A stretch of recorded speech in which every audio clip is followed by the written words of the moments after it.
Hi, hello, and welcome to Rebel Unicorn Crafts. So I'm a little late to the party here, but I got this for Christmas. I've seen a bunch of other tests of it. It looks super cool, so I want to test it out myself. I'm going to be testing it against some of my other silver paints.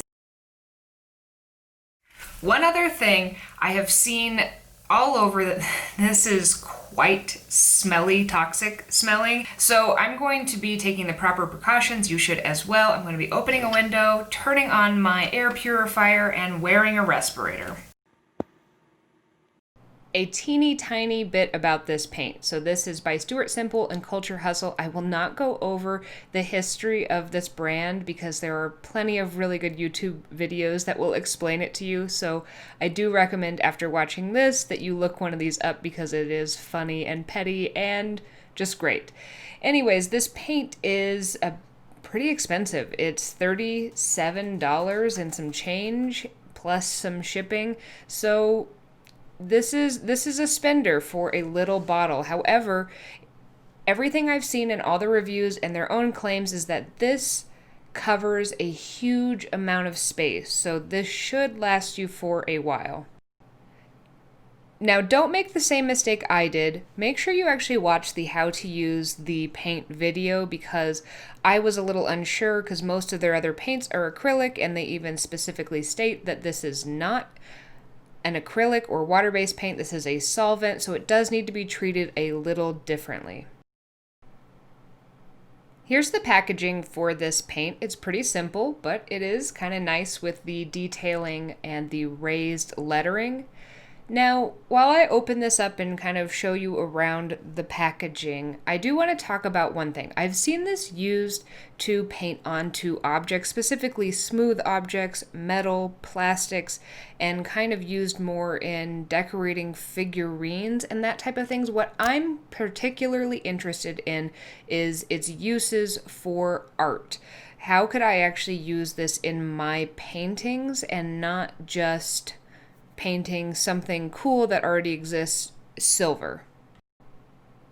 So if that's the type of review you're looking for, this is the one. I'm going to test it on some different surfaces. I'm going to try to use it practically, and I am also going to be comparing it against some of the other basic silver metallic paints that I already own. For almost $40 a bottle, this tiny little bottle doesn't seem that impressive, although that paint in there is very impressive looking. I am holding out hope that it will stretch as far as everyone says, because if you really can stretch it that far, then it doesn't matter if this is a tiny little bottle. For my testing, I'm going to be using some of the most common types of art supplies, common in asterisk because that's different for everyone, but what I have in my studio. So I've got some mixed media paper, which is what I typically sketch in. I've got a watercolor pad, which I do a lot of watercolor and acrylic painting on. I have a tiny little canvas so that we can test the texture of the canvas to see how the paint is different than on paper. I also have this other paper that's a lot smoother, this Bristol paper, and I'm hoping that the smoothness of this paper will help to provide a smooth surface to actually get a mirrored surface back on it.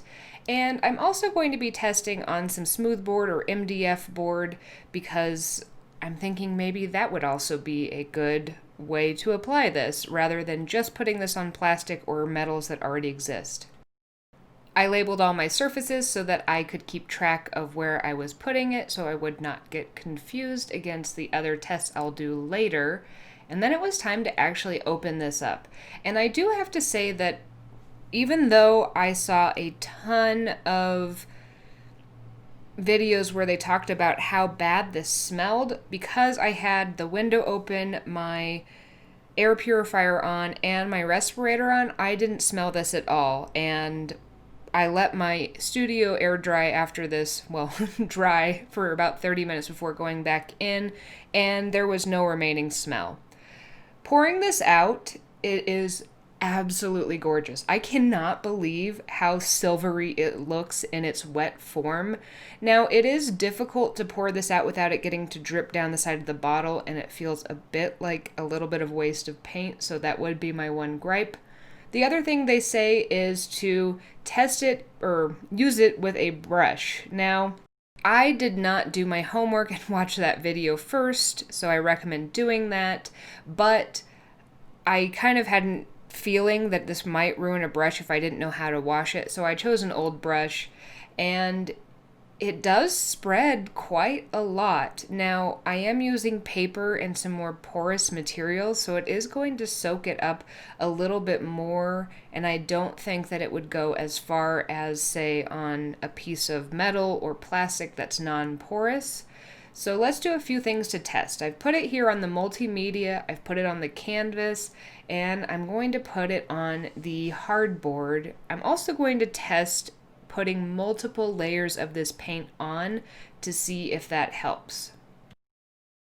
So initially on that hardboard, it's not quite dry, but it looks kind of like, not a mirror, but it is pretty chrome, kind of like if you smoothed out aluminum foil. I will put this on the rest of my surfaces real quick, and then let's actually take a look at these. So this is about 2 coats on that smooth paper, and it is very shiny. You can see how well it reflects the light, but it is not a mirror. On the watercolor paper, it's also very shiny, definitely not a mirror, but you get some interesting effects because of the texture of the paper. This one surprised me because I had anticipated the canvas to be the worst result, and this looked the most like a mirror or chrome finish when actually applied to a primed gessoed canvas. I had wanted it to work the best on the paper, but you get a bit of a reflection, but not as much as I wanted. The hardboard actually performed less well than I had anticipated, so that was a little disappointing. It really sucked that up. And on my sketch paper, it was about the same as the Bristol paper. This paint does claim to be the mirroriest mirror finish. Now, I don't find this to be a mirror finish. Are they shiny though? Absolutely. Do I think that this is going to be the silveriest paint that I own? Yes. So let's go ahead, and I'm going to put down paints that I already have in my studio to compare so we can see if it is the silveriest of the options. For time's sake, I'm not going to show you putting each of these paints on, but I'm going to be testing Artist Loft, Craft Smart, Arteza, and then also some silver leaf or silver foil. Okay, let's review this on a few different surfaces. Here it is on the hardboard. It wasn't one of my favorite surfaces, but on the canvas, you can definitely see that the mirroriest mirror was the mirroriest of all the paints, and it definitely stacks up to the silver leaf. Now on paper, the silver leaf far outperforms. So if you're using this on paper, it has a neat effect, but it's not the mirroriest. But on the canvas, I'm comfortable saying that it is the silveriest or mirroriest of all the paints that I do have. The other paints are all about the same. I would maybe give Artist Loft a slight edge over Craft Smart and Arteza. One other thing to consider is that typically when you're painting with something that's acrylic and then also something else, you can usually use acrylic on the bottom and then a solvent or oil type paint on top, but not the other way around.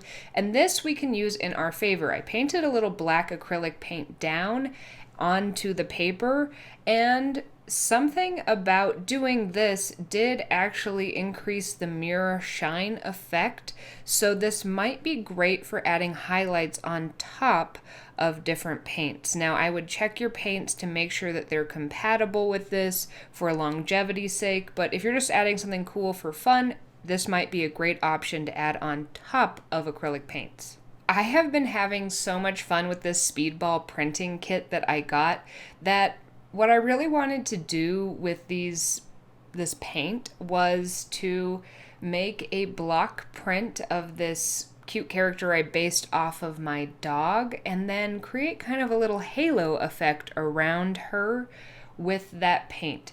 Now, already know from testing that this is not going to be a mirror effect on the paper because it's just not going to be. But I did like the way that it looked when I added it to paper. It kind of mattifies the paper even further while also bringing shine. It's a strange effect, but I really liked it. So I went ahead and I made a few prints. Then I painted a kind of a circle around her head and part of her body. And then I also tested it against the silver leaf that I had to kind of show what it would actually be in both of those scenarios. I did run out of silver leaf glue, so I had to use a glue stick that I had on hand, and so it didn't stick super well, so you're going to have to use your imagination a little bit here.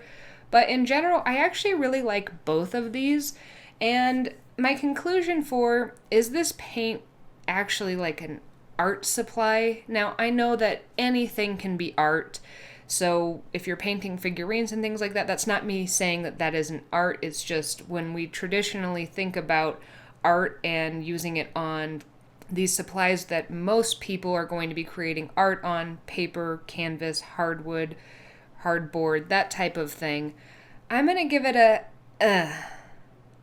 on the canvas, it did work surprisingly well, and I think used in the right way, this could have spectacular effects, but I do think those use cases are pretty far and few between.